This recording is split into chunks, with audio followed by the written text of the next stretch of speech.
আমি স্বরাষ্ট্র উপদেষ্টাকে স্পষ্টভাবে বলতে চাই, আপনি আপনার দায়িত্ব পালনে ব্যর্থ হলে আপনি স্বেচ্ছায় পদত্যাগ করুন, নতুবা আপনার এই পোস্ট থেকে আপনাকে কিন্তু টেনে নামা হবে।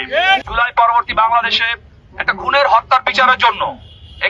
হত্যার বিচারের জন্য আমাদেরকে এই রাস্তায় দাঁড়িয়ে প্রতিবাদ এবং বিক্ষোভ মিছিল করতে হবে, এটা আমরা চিন্তাও করতে পারিনি। আপনারা দেখেছেন এই ইন্টারিম সরকার ক্ষমতায় আসার পর আইন শৃঙ্খলার উন্নতি করার জন্য দৃশ্যত কোনো পদক্ষেপ নেয় নাই। আপনারা দেখেছেন বাংলাদেশে আলোচিত ধর্ষণের বিচার হয় নাই, হত্যার বিচার হয় নাই। সবশেষে সবচেয়ে আলোচিত আমাদের হাদি ভাই হত্যার বিচার আজকে এখন পর্যন্ত এটার কোনো সমাধান হয় নাই।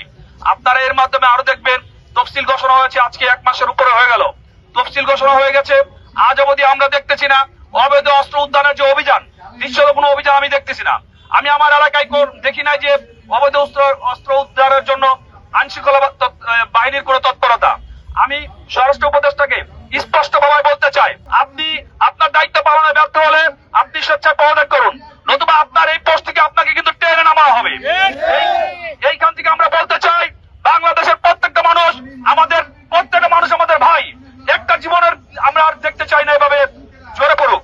আপনারা দেখেছেন সীমান্তে যে ভারত আমাদের বাংলাদেশি নাগরিকদেরকে হত্যা করেছে, তারও কোনো সুষ্ঠু প্রতিবাদ এবং বিচার আমরা দেখছি না। সরকারও নির্লিপ্ত এবং আমাদের বৃহৎ রাজনৈতিক দলগুলো একেবারে উদাসীন, তারা শুধুমাত্র নির্বাচন নিয়ে ব্যস্ত আছে। আর ভাই, নির্বাচন যদি আইন শৃঙ্খলা পরিস্থিতি ঠিক না হয়, জনগণের জানমালের নিরাপত্তা যদি নিশ্চিত না হয়, সেই নির্বাচনে মানুষ ভোট দিবে কিভাবে? এই বাংলাদেশ দিয়ে আমরা কি করব?